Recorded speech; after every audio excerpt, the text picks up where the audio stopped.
සරල බල්ලා පෙන්නපු වීඩියෝ එක මරු ඔව් බල්ලා පෙන්නපු වීඩියෝ එක ඔය Zoom වල ඉස්සර ගියපු එකක්. ඒ කියන්නේ මම පන්තියක් කර කර ඉන්නකොට කොරෝනා කාලේ ළමයි සෙට් එකක් ඉන්නවා ඇඳේ වැටිලා.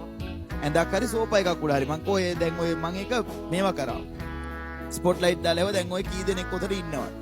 වැඩ කරන්නෙත් දැන්. ඔහේ ඉන්නම් ආලේ ඉන්න. එතකොට එකෙක් ටක් ගාලා ගෙනන බල්ලා පෙන්නුවා. ඒ බල්ලා ටිකක් දැන් ආලෝකවත්. අර ආලෝක පොඩි කාලේ කියලා ඔය වීඩියෝ එක හැමදැනම දාලා තියෙනවා. මම දැක්ක මට කවුරු හරි මෙන්ෂන් කළා. ඒ වීඩියෝ එක මගේ පාලනයෙන් තොරව යන්නේ. ආකාර 4කට බෙදා දක්වයි. එක යට එක ලියන්න මෙන්න මෙහෙම.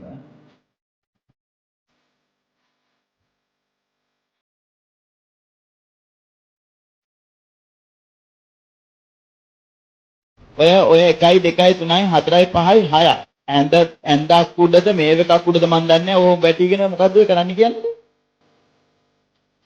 කොහොමද පාඩම් කරන්නේ? ඔව් බල්ලා ඉගෙන ගන්න. බල්ලා